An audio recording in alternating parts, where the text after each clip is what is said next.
After my sanctuary was attacked by a swarm of Africanized killer bees, I thought I had a pretty good handle on what outlandish disasters to prepare for.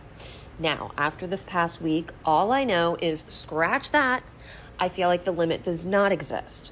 5 of our honey bears wound up in quarantine with around-the-clock medical care.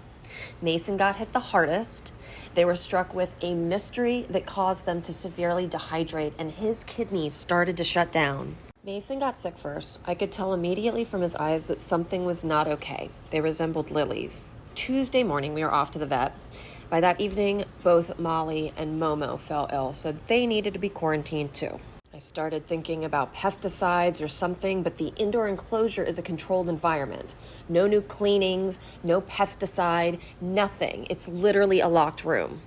So Wednesday, I packed the trio up for a day at the vet, and thank God for Wellaby. They worked on the bears all day long doing diagnostics and tests, and Dr. H even taught me how to give sub-Q fluids, and I was directed on the intense medicine schedule they had, which I could not do alone, I should add. Rory, Debbie, and Mike volunteered to help me medicate everyone twice a day.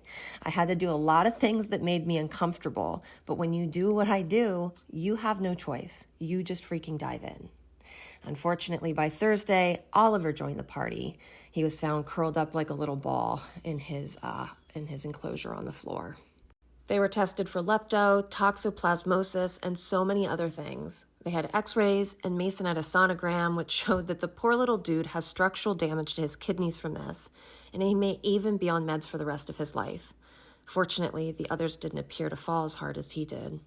So what caused this nightmare? All the tests are negative, which is good. So it's suspected that some type of intoxication occurred.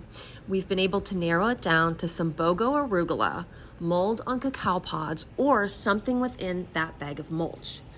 Literal insanity, I'm telling you, and we have no hard answer.